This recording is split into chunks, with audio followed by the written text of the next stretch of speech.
वक्रतुण्ड महाकायः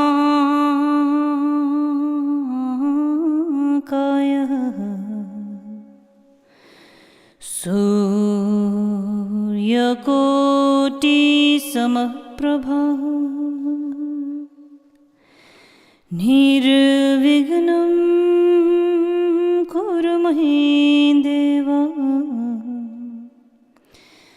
सर्वकार्येषु सर्वदा।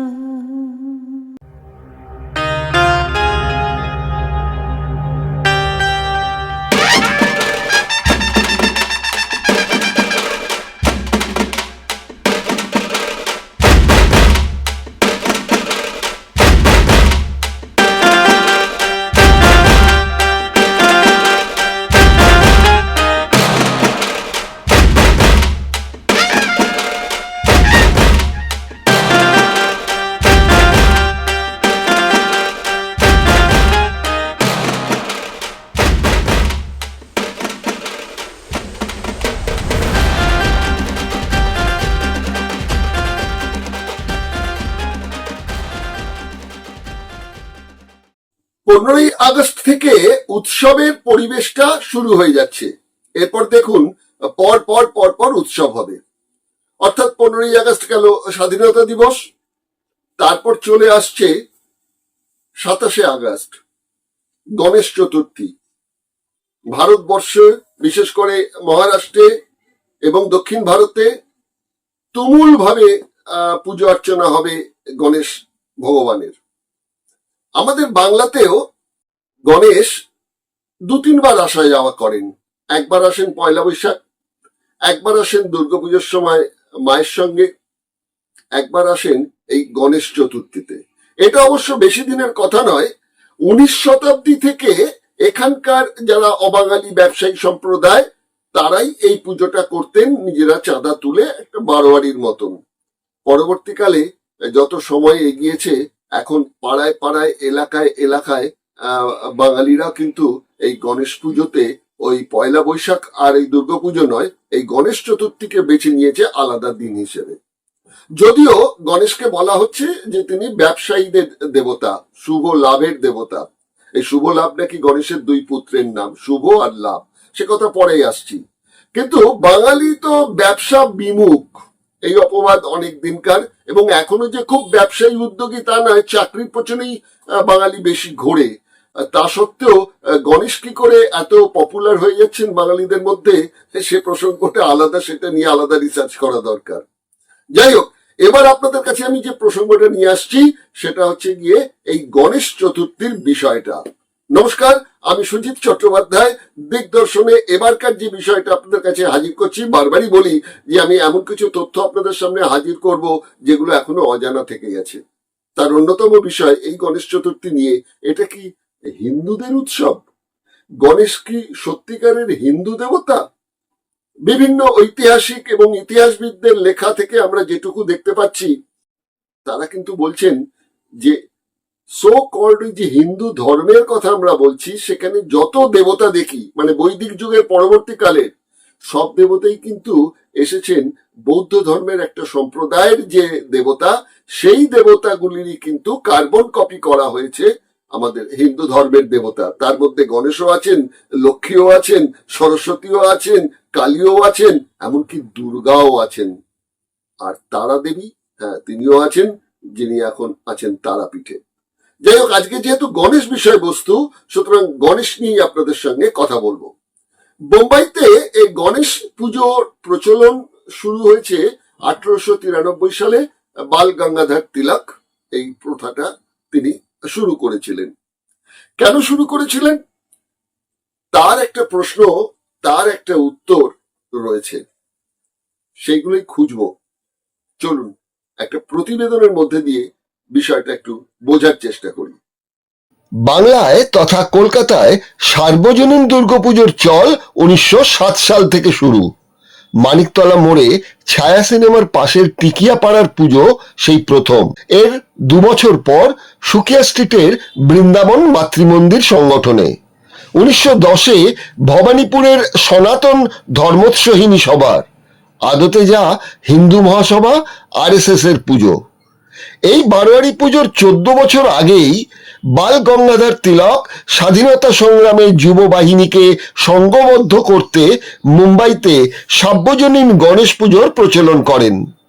এই মুহূর্তে সেই পুজোর সংখ্যা মুম্বাই নগরীতে প্রায় 1000। পারিবারিক পুজো ধরলে সংখ্যাটা প্রায় 1.5 লাখের কাছাকাছি। মুম্বাই শহরের এই পুজো এখন মুম্বাই ছাড়িয়ে নাসিক, পুনেতেও ছড়িয়ে গেছে। মুম্বাইতে তো বেশ কয়েকটি স্থায়ী গণেশ মন্দির আছে, বছরভর সেখানে গণেশ পূজিত হন, যেমন সিদ্ধিবিনায়ক মন্দির। এছাড়াও বিখ্যাত আমের জেলা রত্নগিরিতেও স্বয়ম্ভু গণপতি মন্দিরের পুজো তো এক ঐতিহ্যশালী পুজো। 1893 সালে লোকমান্য বাল গঙ্গাধর তিলক ব্রিটিশ শাসনের বিরুদ্ধে ঐক্যবদ্ধ প্রতিরোধ গড়ে তুলতে বারোয়ারি গণেশ পুজোর আহ্বান জানান মুম্বাই নগরীতে। এরপর এলো 1930। মুম্বাইতে বস্ত্রশিল্পে মন্দা দেখা দেওয়ায় বিঘ্নহর্তা গণেশের পুজো বেড়ে যায়। হিন্দু পুরাণে গণেশের পরিচয় তিনি শিব পার্বতীর পুত্র। তবে যৌন মিলনের মধ্য দিয়ে তার জন্ম নয়, স্নানের মুহূর্তে দেহের ময়লাকে পিণ্ড করে গণেশের জন্ম দেন নাকি দেবী পার্বতী। তবে নানা মুনির নানা মত। পদ্মপুরাণে বলা হয়েছে হরপার্বতী হাতিরূপ ধারণ করে বনবিহার করাকালীন তাদের মিলনে গজমুণ্ড গণেশের জন্ম। লিঙ্গ পুরাণে বলা হয়েছে নিজ শক্তিতেই শিব গণেশকে সৃষ্টি করেন। দেবী পুরাণে বলা হয়েছে শিবের রাজসিক ভাব উদয় হলে তিনি ঘামতে থাকেন, সেই ঘাম থেকেই গণেশের উৎপত্তি। গণেশ সংক্রান্ত পুরাণ কাহিনীর প্রাপ্তি ঘটে প্রথম খ্রিস্ট জন্মের 600 বছর পর। তার আগে বায়ুপুরাণ ও ব্রহ্মাণ্ড পুরাণে গণেশের যে উল্লেখ আছে তা থেকেই নাকি 7ম থেকে 10ম শতাব্দীর মাঝামাঝি সময় এই 2 পুরাণে প্রক্ষিপ্ত হয়, এমনটাই ধারণা। গণেশ নামের অর্থ জনগণের প্রভু।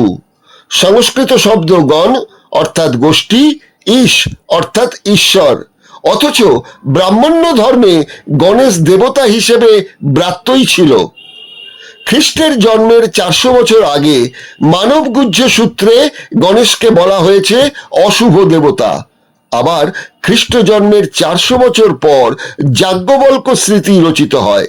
এই 2 শাস্ত্রেই বলা হয়েছে গণেশের আরেক নাম বিঘ্নেশ, বিঘ্নকারক দেবতা। গণেশের দৃষ্টিতে মানুষের ক্ষতি হয়, বিবাহিতের সন্তান হয় না, রাজার রাজ্য হারায়, চাষির ঘরে ফসল ওঠে না, ব্যবসায়ীর ক্ষতি হয়। স্বয়ং মনু তো বলেছেন গণেশ শূদ্র দেবতা। গাণপত্য ধর্মের অনুসারীদের উচ্চবর্ণের বাড়ির শুভ অনুষ্ঠানে বা শ্রাদ্ধে প্রবেশই নিষিদ্ধ ছিল। গণেশ চতুর্থীতে এই গণেশের পুজো নিয়ে 2টো আঙ্গিকে আমরা এই পর্বটা তৈরি করেছি। একটা হচ্ছে তার পৌরাণিক ব্যাখ্যা, আর একটা হচ্ছে ঐতিহাসিক ব্যাখ্যা। ঐতিহাসিক ব্যাখ্যাটা কি না, ঐতিহাসিক ব্যাখ্যাটা মহারাষ্ট্রে এই গণেশ পুজোটা হতো কিন্তু একটু নিম্ন বর্ণের মানুষদের মধ্যেই পুজোটা হতো। কেননা বৈদিক ধর্মের পরবর্তীকালে ব্রাহ্মণ্যবাদীরা কিন্তু শূদ্রদের দেবতা হিসেবে গণেশকে চিহ্নিত করেছিলেন। সুতরাং ব্রাহ্মণ সমাজে গণেশ পুজোর সেরকম প্রচলন ছিল না।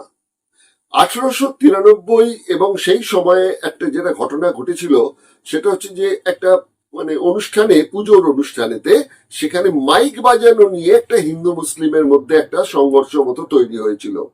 সেই সময় বালগঙ্গাধর তিলক দেখেছিলেন যে স্বাধীনতা সংগ্রামে এইভাবে যদি হিন্দু মুসলিমের মধ্যে একটা রাইট লেগে যায় তাহলে পরে কিন্তু স্বাধীনতা সংগ্রামের জন্য এটা মুশকিল হবে, ব্রিটিশের জন্য সুবিধা হয়ে যাবে। সেই সময় আর একটা বিষয় কাজ করছিল, সেটা হচ্ছে ব্রাহ্মণ্যবাদী সংস্কৃতি মহারাষ্ট্রে যেটা কাজ করছিল, দলিতদের এবং শূদ্রদের ওপর প্রচন্ড পরিমাণে অত্যাচার হচ্ছিল। ওই কুয়োর জল ব্যবহার করা যাবে না, ওই পুকুরে স্নান করা যাবে না, এইসব ব্যাপারগুলো কাজ করছিল। এবং বম্বে শহরের মধ্যে, মানে মুম্বাই শহরের মধ্যেও সেগুলো কাজ করছিল। বাল গঙ্গাধর তিলক কি করলেন, যে এই শূদ্রদের যে দেবতা হিন্দু ধর্মের হিসাব অনুযায়ী, এই গণেশ পুজোর প্রচলনটাকে আর একটু বাড়িয়ে তুললেন। কেন না, যাতে নিজেদের মধ্যে একটা সংহতি তৈরি হয় এবং ব্রিটিশের বিরুদ্ধেই এই সংহতিটাকে যাতে তুলে ধরা যেতে পারে। এটা তো গেল একটা ঐতিহাসিক ব্যাখ্যা। এবার যদি আপনি পৌরাণিক ব্যাখ্যাটা দেখেন, যার উপর ভিত্তি করে বাল গঙ্গাধর তিলক এই বিষয়টি করেছিলেন মুম্বাইতে, সেখানে কি বলা হচ্ছে, সেখানে গণেশতন্ত্রে বলা হয়েছে যে গণেশ হচ্ছেন নারী এবং সুরাপ্রেমী। তিনি কার পুত্র না, অনার্য শিব এবং পার্বতীর পুত্র। একটু লক্ষ্য করবেন, এখানে কিন্তু এই দুজনের জৈবিক সম্পর্কের ফসল হিসেবে কিন্তু গণেশকে বলা হয়নি। বলা হচ্ছে স্নান করতে গিয়েছিলেন দুর্গা, সেই সময় তার গায়ের ময়লা দিয়ে তিনি নিজে নিজে একটি শিশু তৈরি করেছেন, সেই হচ্ছে গিয়ে গণেশ। এবং তার নাম হচ্ছে বিনায়ক।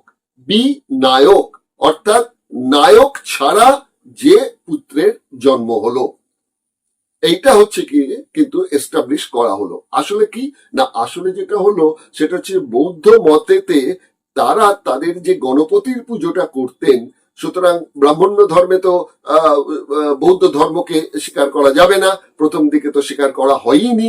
উল্টে বলা হয়েছে গণেশ হচ্ছেন অশুভ দেবতা, মানে বিঘ্ন কারক দেবতা। পরবর্তীকালে যখন দেখছি যে না, এখানে শাসন এবং শোষণ যদি ব্রাহ্মণ্যবাদী বিষয়টি চাপাতে হয়, তাহলে তো ম্যাক্সিমামই হচ্ছেন তো সেই নিম্নবর্ণের মানুষ, তাদের তো আগে দলে আনতে হবে। সুতরাং ভালো ভালো যেভাবে তারা শিবকে মেনে নিয়েছেন, পার্বতীকে মেনে নিয়েছেন, সেভাবে তারা গণেশকেও মেনে নিয়ে বিঘ্ন নাশক থেকে, মানে বিঘ্ন কারক থেকে বিঘ্ন নাশক দেবতাতে তারা পরিবর্তন করে দিলেন। অর্থাৎ অশুভ দেবতা থেকে শুভ দেবতাতে পরিবর্তন করে দিলেন। কিন্তু গণেশতন্ত্রেতে আপনারা বলার আগে একটা কথা বলিনি, সেটা হচ্ছে আমাদের এখানে কিন্তু হিন্দু ধর্ম বলে আলাদা বিষয়টা ছিল না, ছিল 5 তন্ত্র। 5 তন্ত্র কি কি ছিল? শৈব ছিল, শাক্ত ছিল, বৈষ্ণব ছিল, গাণপত্য ছিল এবং সৌর ছিল। অর্থাৎ যারা শিবের আরাধনা করবেন তারা শৈব, যারা কালীর আরাধনা করবেন, দেবীর আরাধনা করবেন তারা শাক্ত, যারা বিষ্ণুর আরাধনা করবেন ওই আর্য তত্ত্বের অনুযায়ী তারা বৈষ্ণব, আর যারা গণেশের আরাধনা করবেন তারা গাণপত্য, এবং যারা সূর্যের উপাসনা করবেন তারা হবেন সৌর সম্প্রদায়। আরেকটা জিনিস পাচ্ছি আমরা, সেটা হচ্ছে যে এই যে গাণপত্য সম্প্রদায়, এই গাণপত্য সম্প্রদায়ের মধ্যে আবার দেখা যাচ্ছে সেখানে নাকি বেশ কয়েকটা গোষ্ঠী ছিল। কি কি গোষ্ঠী ছিল এটা আমি আমারই একটি পত্রিকায় লেখাটা বেরিয়েছিল, সেই কালেকশন থেকে আপনাদের শোনাচ্ছি আমি। সেটা হচ্ছে উচ্ছিষ্ট গণপতি, মহাগণপতি, নবনীত গণপতি, হরিদ্রা গণপতি, স্বর্ণ গণপতি আর সন্তান গণপতি। উচ্ছিষ্ট গণপতিরা কারা? যারা উচ্ছিষ্ট খেতেন, অপবিত্র খাওয়া খেতেন। কারো খাওয়ার পাতের যা উচ্ছিষ্ট খাদ্য থাকতো অন্য কেউ খেতে পারত, সেটা তারা খেত। এবং তারা অদ্ভুত যুক্তি দিয়েছিল। কি যুক্তি দিয়েছিল? বলেছিল কেউ যখন খাদ্যের প্রথম গ্রাসটা গ্রহণ করে তারপর তো বাকি খাদ্যটাই এঁটো হয়ে যায়। মানে দ্বিতীয় গ্রাস যখন আমি নিতে যাচ্ছি, প্রথম গ্রাসটা মুখে দিলাম, আবার সেই হাত দিয়ে দ্বিতীয় গ্রাসটা নিলাম, তখনই তো খাদ্যটা অপবিত্র হয়ে যাচ্ছে। সুতরাং কি এসে যায় তাতে? আর পাশাপাশি নারী পুরুষের সম্পর্কটাকেও এই উচ্ছিষ্ট গণপতিরা ঠিক সেভাবেই দেখতেন। কিভাবে দেখতেন? তারা বলতেন বিয়ে তো সম্পর্কে দুজনের মধ্যে আটকে থাকে, সুতরাং যে কোনো নারী পুরুষের মিলন হচ্ছে স্বর্গীয়, সেখানেও উচ্ছিষ্ট বলে কিছু হয় না বিয়েতে, তাই ওরা বিশ্বাসী নয়। আর জাতপাতাতেও বিশ্বাসী নয়, পাপ পুণ্যও নেই। এরপর বলছি মহাগণপত্যের কথা। মহাগণপত্য কারা বলে? তারা বলে যে গণেশই বিশ্ব ব্রহ্মাণ্ডের স্রষ্টা, সৃষ্টির কাজে তিনি সবসময় ব্যস্ত থাকে, তাই জন্য তার এন্টারটেনমেন্টে মৈথুনটা সবসময় দরকার হয়। আর একই মত হচ্ছে ওই হরিদ্রা গণপতিদের। এই হরিদ্রা গণপত্যপন্থীরাও সেই বিষয়টি বলা হতো। সুতরাং আমরা চলুন আমরা বিষয়টাকে আরেকটু ভালো করে বোঝার জন্য আরেকটা মানে প্রতিবেদনে যাই। সেই প্রতিবেদনের মধ্যে দিয়ে আমরা বিষয়টা একটু বোঝার চেষ্টা করি যে কি গণেশতন্ত্রতে বলা আছে। চলুন। গণেশতন্ত্রের সূত্র মেনেই মধ্যপ্রদেশের ইন্দোরে একটি গণেশ মন্দিরে গণেশের সঙ্গে পূজিতা হন তার 5 স্ত্রী: পুষ্টি, তুষ্টি, ঋদ্ধি, সিদ্ধি ও শ্রী। ভাবলে অবাক লাগে, যে দেবতার অমন হাতির মতো মুখশ্রী, তাকে কোন পিতা কন্যাশ্রী দান করছেন? আবার একটি নয়, 5টি স্ত্রী। তবে পুরাণ এও বলে, শ্রী বিষ্ণুর কাছে ধর্ষিতা তুলসী দেবী গণেশকে বিয়ে করতে চেয়েছিলেন, কিন্তু শিবপুত্র গণেশ পিতৃসম শ্রী বিষ্ণুর হাতে ধর্ষিতাকে স্ত্রী হিসেবে গ্রহণ করে বিতর্ক বাড়াতে রাজি হননি। তুলসী তো রেগে কাই, প্রবল ঝগড়া। ফলে গণেশ তার পুজোয় তুলসীপত্র নিবেদন নিষেধ করে দেন। আগেই বলেছি, এই গণেশ পুজোর বিষয়টা কিন্তু ওই বৈদিক ধর্মের পরে ব্রাহ্মণ্যবাদী যারা, তারা কিন্তু গণেশকে দেবতা বলে মেনে নিতে রাজি ছিলেন না, মানে বৈদিক এবং পরবর্তী ব্রাহ্মণ্য ধর্মে। যার জন্য শিবের পুত্র হিসেবে গণেশকে ঢোকানো হয়েছে। আর শিব হচ্ছে অনার্য দেবতা। এই শিবকেও ঢোকানো হয়নি প্রথমে হিন্দু ধর্মে। ঋগ্বেদে বলা হয়েছে রুদ্র দেবতার কথা, যিনি ধ্বংসের প্রতীক। সেই রুদ্র দেবতার জায়গায় স্থলাভিষিক্ত হয়েছিলেন শিব, সেটাও কিন্তু ওই বুদ্ধদেবকে আটকানোর জন্য। আবার ঋগ্বেদের 2য় খণ্ডের 10ম মণ্ডলে দেওয়া হয়েছে যে গণেশের নাম নাকি সেখানে আছে। সেই গণেশ কিন্তু এই গণেশ নয়। আসলে সেই গণেশ হচ্ছেন বৃহস্পতি, মানে দেবগুরু বৃহস্পতির কথা উল্লেখ আছে ঋগ্বেদে। এছাড়া কিন্তু কোনো গণেশের কথা উল্লেখ নেই। আর বৌদ্ধ ধর্মের যে গণেশ, সেই গণেশ বিনায়ক গণেশ আর কি, তার মানে আরাধনা আপনারা লক্ষ্য করুন, যেসব বৌদ্ধ প্রভাবিত এলাকাগুলো চীন, জাপান, মালয়েশিয়া, ইন্দোনেশিয়া, থাইল্যান্ড ইত্যাদি জায়গাগুলোর মধ্যে কিন্তু ভীষণভাবে প্রচারিত হয়েছে। সুতরাং এখানকার যে মানুষ, নিম্নবর্ণের মানুষ যারা গণেশের উপাসক, গানপত্র সম্প্রদায়, তাদেরও তো হিন্দু ধর্মের মধ্যে ঢুকিয়ে দল ভারী করতে হবে। সুতরাং গণেশকে মেনে নিতে হবে। সুতরাং গণেশকে মেনে নিতে গেলে গণেশকে দেখবেন তার গায়ের রংটা হচ্ছে লাল। লাল কি? লাল হচ্ছে রজগুণ। এবং তার গলায় একটা পৈতে দেওয়া হয়েছে। সে পৈতে কিন্তু সেই ব্রাহ্মণের পৈতে নয় বা ক্ষত্রিয়ের পৈতে নয়, তাকে দেওয়া হয়েছে নাগপবিত। নাগপবিত মানে একটি সাপ থাকে তার গলাতে পৈতের মতন করে। অর্থাৎ নাগ সম্প্রদায়, সেই যে নিম্নবর্ণের সম্প্রদায়, তাদেরই একজন প্রতিনিধি হিসেবে, গণপতি হিসেবে তাদের দেওয়া হয়েছে, কারণ তারা তো সংখ্যায় বেশি ছিল। পাশাপাশি আরেকটি বিষয় আমাদের কিন্তু বুঝে নেওয়ার দরকার আছে। সেটা হচ্ছে গিয়ে তার বাহন। তার বাহন হচ্ছে কি না ইঁদুর। তার মাথাটা কি? হাতি। হাতি ফসল নষ্ট করত, আর ইঁদুরও ফসল নষ্ট করত। সুতরাং বিঘ্নকারক তারা। সুতরাং এই বিঘ্নকারকদের দেবতাকে না, সেই হচ্ছে গিয়ে গণেশ। আরেকটা বিষয় দেখুন, সেখানে বলা হয়েছে কার্তিক। কার্তিক কিন্তু ক্ষত্রিয়ের প্রতীক। তাকে কি বাহন দেওয়া হয়েছে? তাকে বাহন দেওয়া হয়েছে ময়ূর। আর গণেশের গলায় বলেছি সাপ, নাগপবিত, মানে নাগ সম্প্রদায়েরও পূজ্য তিনি। তাহলে ময়ূর কিন্তু সাপ খায়, ময়ূর ইঁদুরও খায়। তার মানে এই দুই ভাইয়ের মধ্যে কিন্তু একটা সংঘাত রয়ে গেছে। এখানেও সেই সংঘাত, একজন নিম্নবর্ণের, আরেকজন হচ্ছেন উচ্চবর্ণের। এই বিষয়গুলো কাজ করেছেন। চলুন আপনাদের কাছে আরেকটা প্রতিবেদনের মধ্যে দিয়ে এই গণেশ বিষয়ে কি কি তথ্য আছে সেটা একটুখানি তুলে ধরছি। অনার্য দেবতা হিসেবে গণেশকে ব্রাহ্মণ্য ধর্ম প্রতিষ্ঠিত করার অন্যতম কারণ, গণেশ আসলে বৌদ্ধ দেবতা। ঋগ্বেদে তাই গণেশের কোনো উল্লেখ নেই। তবে ঋগ্বেদের 2য় মণ্ডলের 23তম সূক্তের 1ম মন্ত্রে গণপতি শব্দটি আছে বটে, তবে সে গণপতি কিন্তু এই গণেশ নন। সেটি বৃহস্পতির আরেক নাম, দেবগুরু বৃহস্পতি। ঋগ্বেদের অন্যত্র আবার ইন্দ্র ও রুদ্রকে গণপতি বলা হয়েছে। স্বামী প্রজ্ঞানানন্দ তার শ্রী দুর্গা গ্রন্থে স্বীকার করেছেন, গণেশ প্রথমে বিঘ্নকারক দেবতা ছিলেন। চাষির ক্ষেতে বন্য হাতি ও ইঁদুর ফসল নষ্ট করে চাষির ক্ষতি করে, তাই গণেশের গজমুণ্ড ও বাহন ইঁদুর বানিয়ে বিঘ্নকারক দেবতার পুজো হতো। এই বক্তব্য স্বামী অভেদানন্দের। পৃষ্ঠা নাম্বার 60। গ্রন্থ শ্রী দুর্গা। গণেশকে বিঘ্নকারক দেবতা হিসেবে প্রতিষ্ঠিত করার অন্যতম কারণ বুদ্ধদেব ছিলেন বেদ বিরোধী। কট্টর হিন্দুত্ববাদীরা মনোকষ্টে ভাসলেও কিছু করার নেই। হিন্দু ধর্মে দেবতার মূর্তি পরিকল্পনাই সবই বা আচার সবই আদিবাসী সংস্কৃতি বা বৌদ্ধ সংস্কৃতি থেকে নেওয়া। বিবেকানন্দ তার বাণী ও রচনার পঞ্চম খণ্ডে তো স্বীকারই করেছেন যে পুরীর জগন্নাথ মন্দির আদপে বুদ্ধ মন্দির। বৌদ্ধ ধর্মে এই যে গণেশের কথা আমরা বলছি, এটা কি আমাদের কোনো বানানো কথা? আপনারা যারা একটু বইপত্র নাড়াঘাটা করবেন তারা কিন্তু পেয়ে যাবেন।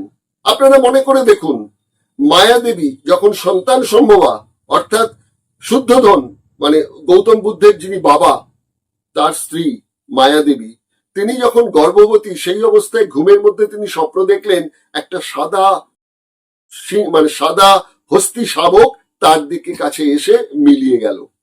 তারপরেই তার কিন্তু এই পুত্র সন্তানের জন্ম হলো, অর্থাৎ শ্বেত হস্তি শাবক। আর শ্বেত হস্তি শাবক হচ্ছে পুণ্যের প্রতীক।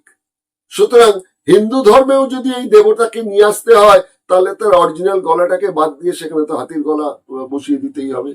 কিন্তু যদি সাইন্টিফিক্যালি বা যুক্তি দিয়ে একটু বিচার করেন তাহলে দেখবেন একটা মানুষের গলা, তার যে মাপ, তার সঙ্গে হাতির গলার যে মাপ, সেই মাপটা কি এর সঙ্গে ফিট হয় ঠিক মতন ভাবে? মূর্তি নির্মাণ বা যে কিছু নির্মাণের ক্ষেত্রে যে মিনিমাম যে সাইন্টিফিক এবং যুক্তি থাকে, সে যুক্তির কিন্তু ধারে কাছে নেই। অত বড় গলাটা কিন্তু ওই সরু গলাটার সঙ্গে সেট করে দেখিয়ে দেওয়া হলো যে হ্যাঁ সেট হয়ে গেছে। চেষ্টা করে দেখবেন একটা বড় কিছু আর ছোট কিছুর সঙ্গে লাগানো ঠিক মতন ভাবে যায় কিনা। আচ্ছা, সে তর্কে বিতর্কের মধ্যে আমি এই মুহূর্তে যাচ্ছি না।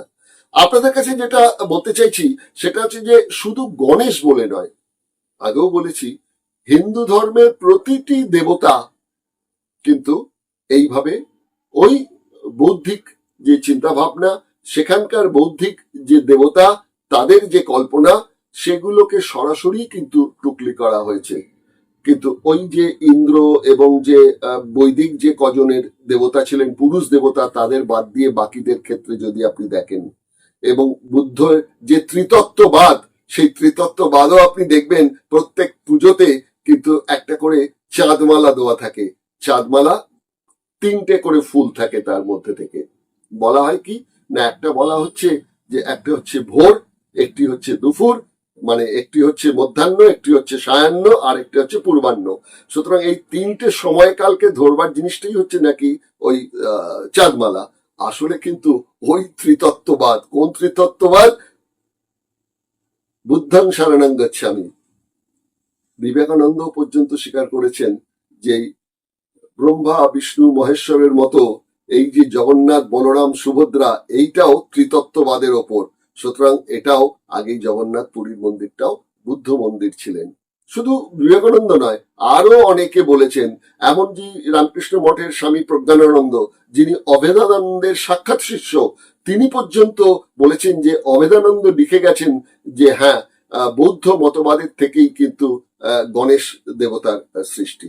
এসব কথা প্রতিবেদনের মধ্যে দেখাবো, চলুন প্রতিবেদনটা একটু দেখে নিন। প্রয়াত বাঙালি কূটনীতিক ও আন্তর্জাতিক সম্পর্কের এক বিশেষজ্ঞ জয়ন্তানুজ বন্দ্যোপাধ্যায় তার সমাজবিজ্ঞানের দৃষ্টিতে ভগবদ গীতা গ্রন্থের 72 পৃষ্ঠায় লিখেছেন, গীতার একটি শ্লোক উল্লেখ করে, সর্বধর্ম পরিত্যাজ্য মামাকেয়ং শরণং ব্রজ, অর্থাৎ বৌদ্ধ, জৈন ও অন্য সব ধর্ম ছেড়ে আর্যদের ঈশ্বর ও তার প্রচারিত ব্রাহ্মণ্য ধর্মকে গ্রহণ করে। ইতিহাসবিদ কুণাল চক্রবর্তী বাংলার পুরাণে বৌদ্ধ গ্রন্থের 163 পৃষ্ঠায় লেখেন, পুরাণ মতে বাংলায় বৌদ্ধ ধর্মের উন্মূলনে প্রত্যক্ষভাবে হস্তক্ষেপ করেছিলেন শিব। কিন্তু এ ব্যাপারে বিষ্ণুর ভূমিকা আরো সুদূর প্রসারী। বিষ্ণু স্বয়ং বুদ্ধদেবকেই আত্মস্থ করে নিয়েছিলেন। ইতিহাসবিদ সুনীল চট্টোপাধ্যায় তার প্রাচীন ভারতের ইতিহাস গ্রন্থের 181 নম্বর পৃষ্ঠায় লিখেছেন, কার্তিকেয় পূজার পূর্ব ইতিহাস থাকলেও গণপতি গণেশ পূজার তা ছিল না। 300 খ্রিস্টাব্দের পূর্বে গণপতি পূজার কোনো পরিচয় পাওয়া যায় না। বৌদ্ধ ঐতিহ্যে গণেশ বোধিসত্ত্ব, অবলোকিতেশ্বর বা বুদ্ধ বৈরাচনের একটি রূপ। ফলে তিব্বতে বৌদ্ধদের কাছে গণেশ বিনায়ক বিঘ্নাতক নামে পরিচিত। বুদ্ধদেবের বংশ পরিচয় ছিল সূর্যের উপাসক হিসেবে, অর্থাৎ সৌরতন্ত্রের অনুসারী। সেই ধারায় যেখানে বৌদ্ধ ধর্ম প্রসারিত হয় সেখানেই, যেমন Thailand, Indonesia, Malaysia, Nepal, Japan ও চীনে গণেশ মূর্তি প্রতিষ্ঠিত হয়। থাইল্যান্ডে গণেশ ফ্রা ফিকানেই নামে পরিচিত, ভাগ্যের দেবতা। জাপানে গণেশ পূজিত হন কাঙ্কিতেং নামে। সেখানে 250-এরও বেশি গণেশ মন্দির আছে। সেখানে একদিকে তিনি ভাগ্যের দেবতা, অন্যদিকে নৃত্যেরও দেবতা।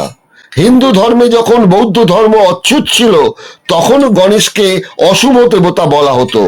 পরবর্তীকালে ব্রাহ্মণ্যবাদীরা হিন্দু ধর্মকে প্রতিষ্ঠিত করতে সমঝোতা সূত্রে গণেশকে অনার্য দেবতা শিব পার্বতীর সন্তান হিসেবে স্বীকৃতি দেয়। বৌদ্ধতন্ত্রের দেবতা হিসেবে গণেশের ভিন্ন ভিন্ন রূপ। রাগবজ্র, 3 মুখ বিশিষ্ট 6 হাত যুক্ত, মহারক্ত লাল, 1 মুখ 12 হাত ইত্যাদি ইত্যাদি। চীনেও 531 সালে গণেশের প্রাচীন মূর্তি মেলে। জাপানে কাঙ্গিতেন ছাড়াও গণপতি গণেশ গণাবাচি নামে পরিচিত। হিন্দুত্বে যখন এই বৌদ্ধ দেবতা স্থান পেল, বামন পুরাণে বিনায়ক উৎপত্তি 54 নম্বর অধ্যায়ের 72 ও 73 নম্বর শ্লোকে লেখা হলো, কোনো নায়ক ছাড়াই গণেশের জন্ম, তাই তিনি বিনায়ক, অর্থাৎ পিতাহীন পুত্র। মিলিয়ে দেখা যাক, শিবকে হিন্দু ধর্মে বলা হয়েছে গণেশের পিতা। আসলে দুর্গা তার গায়ের ময়লা থেকেই নাকি সৃষ্টি করেন, তাহলে শিব হলেন পালক পিতা। মজার ব্যাপার, একজন মানুষরূপী দেহের গলায় হাতির মুখ বসানোর যৌক্তিকভাবে সম্ভব নয়। হিন্দু পুরাণে গণেশকে আবার একদন্তা বলা হয়েছে, তাই নিয়েও রয়েছে বেশ কয়েকটি গল্প। কোথাও বলা হয়েছে বিষ্ণুর অবতার পরশুরাম গণেশের একটি গজদন্ত ভেঙে দেন ঝগড়ার জন্য। আবার অন্য এক জায়গায় বলা হয়েছে ভাই কার্তিক সেও ঝগড়ার জন্য তার দাদার দাঁত ভেঙে দেন। আবার মহাভারতে বলা হয়েছে ব্যাসদেবের শ্লোক রচনায় কলম ভেঙে যায় গণেশের, তখন তিনি নিজের দাঁত ভেঙে সূচালো অংশ দিয়ে মহাভারত লেখা সম্পন্ন করেন। কলকাতায় তথা বাংলায় 19 শতকের শেষ দিকে মূলত অবাঙালি ব্যবসায়ী সম্প্রদায় বারোয়ারি গণেশ পুজো শুরু করেছিলেন। আজ বাংলা ও কলকাতায় কয়েক হাজার বারোয়ারি পুজো হচ্ছে। যে বৌদ্ধ ভাগ্য দেবতাকে ব্রাহ্মণ্যবাদীরা, হিন্দুরা অশুভ দেবতা হিসেবে অচ্যুত করে রেখেছিল, পরবর্তীকালে ঠেলায় পড়ে সেই গণেশকে বিঘ্ন কারক দেবতা থেকে বিঘ্ন নাশক দেবতায় পরিণত করে। সবই সমঝোতা, হিন্দুত্ব আগ্রাসনকে প্রতিষ্ঠা করার জন্য। সাধারণ মানুষের অবশ্য এতে যায় আসে না। কারো কাছে তিনি শুভ দেবতা হিসেবে শ্রদ্ধার সঙ্গে পূজিত হন, আবার কোথাও নিছকই হুল্লোড়। যে বাঙালি ব্যবসা বিমুখ, সেই বাঙালির গণেশের পুজোর গদগদ ভক্তি দেখলে অবাক হতে হয়। সত্য সেলুকাস, কি বিচিত্র এই দেশ! কলকাতা এবং বাংলায় ঘরে ঘরে গণেশ পুজো সেভাবে না হলেও বারোয়ারি পুজোর চল কিন্তু অনেক বেড়ে গেছে। কতটা শ্রদ্ধায় হয়েছে, কতটা হুজুকে হয়েছে সে নিয়ে বিতর্কে যেতে চাই না। তবে গণেশ চতুর্থীর আড়ালে যেসব ঐতিহাসিক তথ্য এবং যে পৌরাণিক তথ্যগুলো রয়েছে সেগুলো একসঙ্গে নিয়ে এসে আপনাদের সামনে পরিবেশন করলাম। যদি ভালো লাগে তাহলে একটা লাইক দেবেন, অন্যকে শেয়ার করবেন, আর অতি অবশ্যই কিন্তু সাবস্ক্রাইব করবেন। কেননা আমরা কিছু অজানা তথ্য আপনাদের কাছে তুলে ধরার চেষ্টা করি, আর সাবস্ক্রাইব করলে এই কাজটা করার কিন্তু আরেকটু উৎসাহ আমাদের বেড়ে যাবে। অতি অবশ্যই সাবস্ক্রাইব করবেন। আজ তাহলে এখানেই শেষ করছি। দিগদর্শন, 10-এর পাশে, দেশের সাথে। নমস্কার।